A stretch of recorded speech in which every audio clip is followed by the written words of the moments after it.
No, we'll see. I mean, we have. He's a very fine man, but we're gonna make a decision sometime tonight. He's a very, very fine man. As far as Puerto Rico is concerned, that's been going, as you know, really well. It's been total devastation. We have over 10,000 people in Puerto Rico right now. We're getting truck drivers because the people from Puerto Rico, the drivers just aren't there. They're looking for their homes. They have a lot of other problems. Likewise with the police force, but I think it's going really well considering. Rick Scott was just up, governor of Florida. That's been a success. Rick is going to get involved also with Puerto Rico. And we've made tremendous strides. Very, very tough situation. And a big question is what happens. We have to rebuild. I mean, if you look at it, the electric's gone, the roads are gone, the telecommunications is gone. It's all gone. And the real question is what's going to happen later. It's a tough situation. The loss of life, it's always tragic, but it's been incredible, the results that we've had with respect to loss of life. People can't believe how successful that has been, relatively speaking.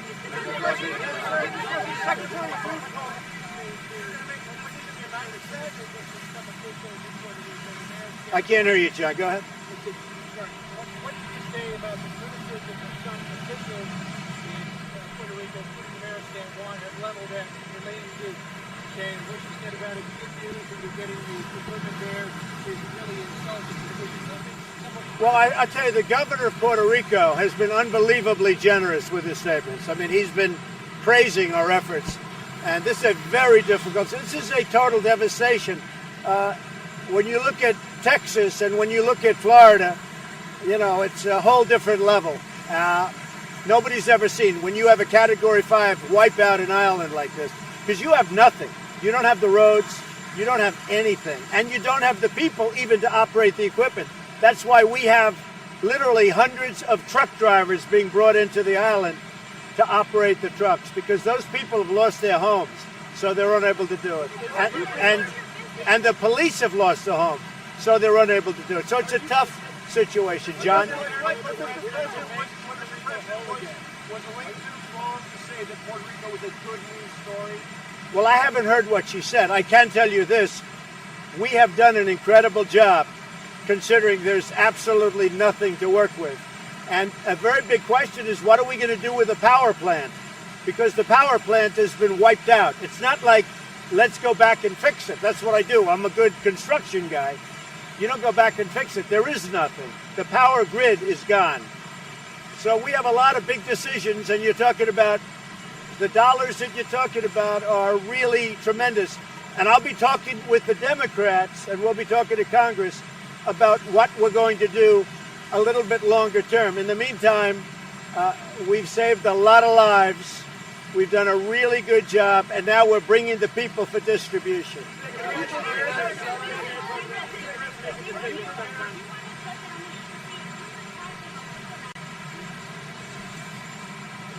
In Cuba? Well, you know the problem we've had in Cuba, and we'll be coming out with something, but there was a big problem in Cuba, so we'll be announcing that fairly soon.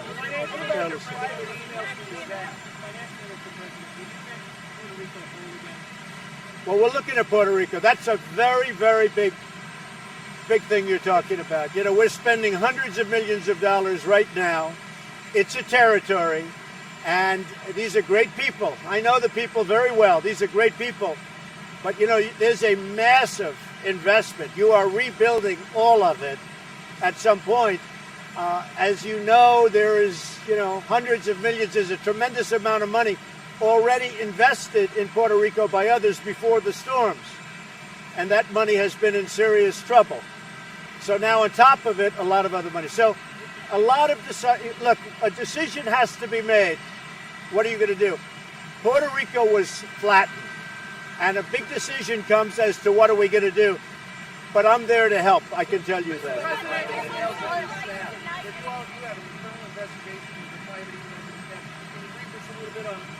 Well, we have great secretaries, and we have some that actually own their own planes, as you know, and that solves that.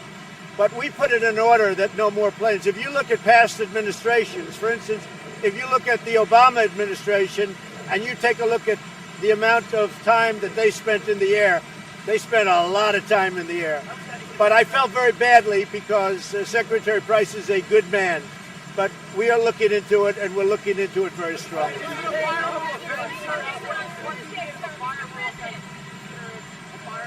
Well, we'll take a look. I'll be announcing something in the pretty near future.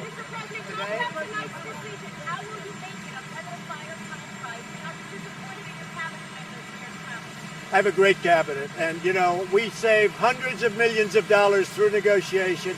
I'll give you an example.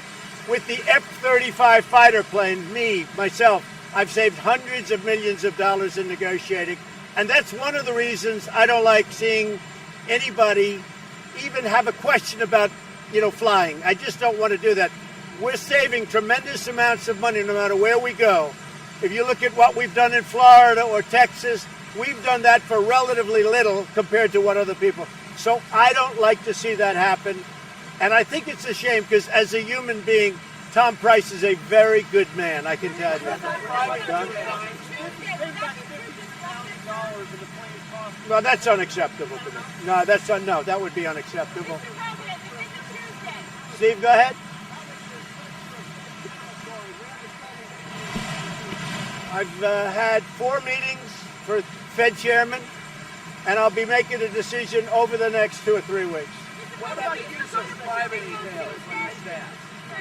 What? Where are you in the search for the new Homeland Security Secretary? We are, well, first of all, Brock has done a fantastic job at FEMA, and Elaine Duke is acting and she's working very hard.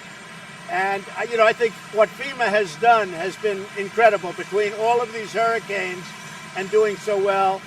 But we'll be making that decision probably within a month. Homeland Security, yes. You said you spoke to Jerry Jones on the Cowboys and other owners. Well, I've spoken to other owners, and I really think it's coming together. I noticed last night, or I was told, I didn't see it, but I heard everybody stood for the national anthem, and that shows respect for our country, our flag, and for the national anthem. So, I'm very happy. I heard that, and they should stand. You have to stand. It's our national anthem. You have to stand. I spoke to numerous team owners. I have many friends. I did speak to Jerry, yes. Okay, thank you. Not a question of confidence. I was disappointed because I didn't like it, cosmetically or otherwise. I was disappointed. And, this is an administration that saves hundreds of millions of dollars on renegotiating things, on new trade deals that you'll be seeing the results very soon. We're renegotiating NAFTA. We're renegotiating so many different things and making much better deals. You'll be seeing other things come up. So I don't like to see somebody that perhaps there's the perception that it wasn't right. Well, I don't want to say, but we'll be announcing something today. We'll be announcing something today. I'm not aware of that. Yeah, I heard it was very ministerial, but I'm not aware of it. Anything else, John? Go ahead, Steve. He always treats me so nicely.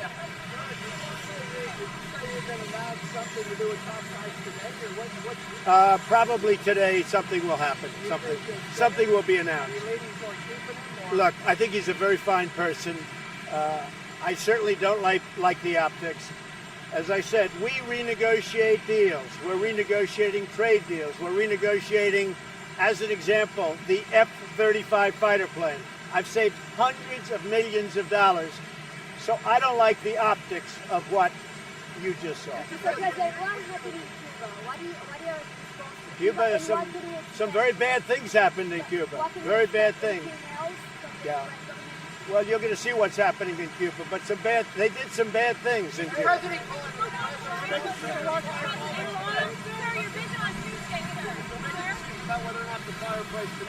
Probably sometime today, yeah. I'm not happy, okay? I can tell you, I'm not happy. Okay.